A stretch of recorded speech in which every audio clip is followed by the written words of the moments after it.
Welcome back to Art and Soul. Today we're talking about politics, but not the kind that lives in elections, podiums, or endless debates. We're talking about the politics of attention, politics of imagination, the politics of what a culture decides is normal to tolerate.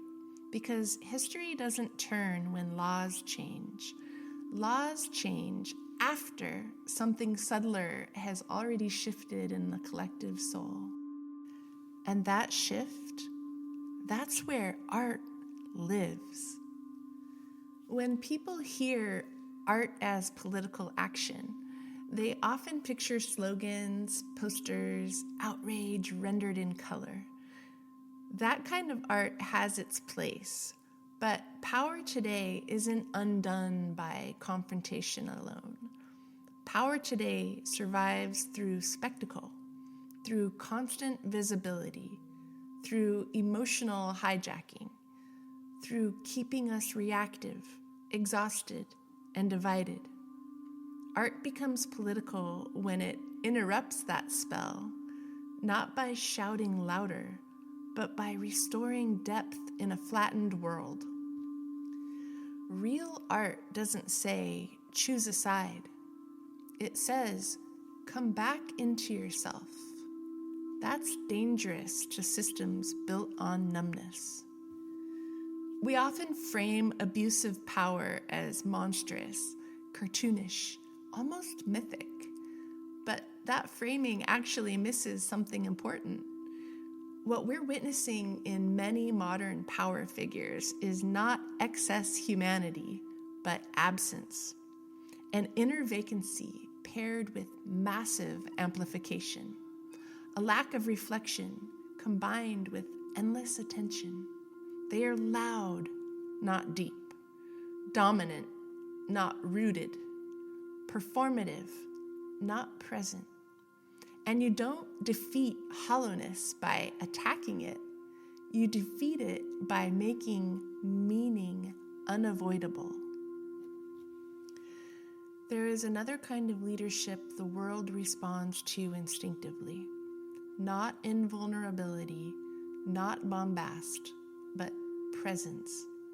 Leaders who don't perform greatness, they demonstrate being there.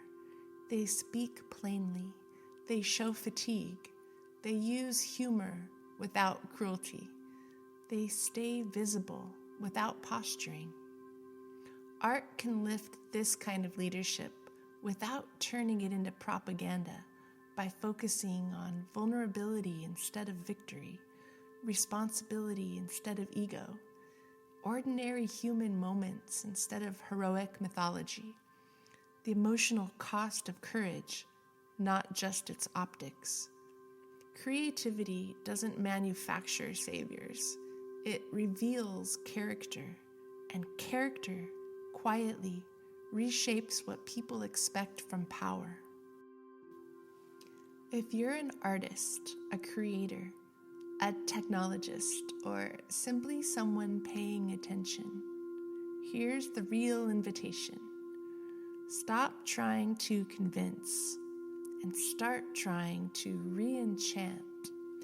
Make work that restores nuance where outrage thrives, makes empathy feel intelligent again, redirects attention from spectacle to substance, and refuses to mirror cruelty, even when cruelty is rewarded.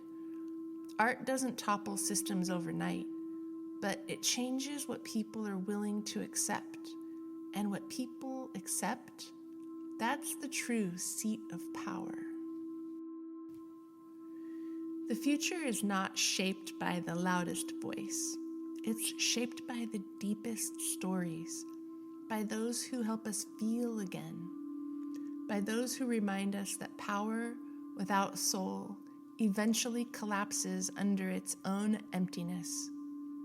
Art is not decoration. It is rehearsal for a more humane world. Creativity, compassion, presence, imagination does not replace the human spirit. It clears space for it to breathe, expand, and thrive. Before we end today, I invite you to take a moment, close your eyes, and ask yourself, where in my life can I create depth, presence, or beauty today, no matter how small? And hold that thought as a quiet revolution in your own soul.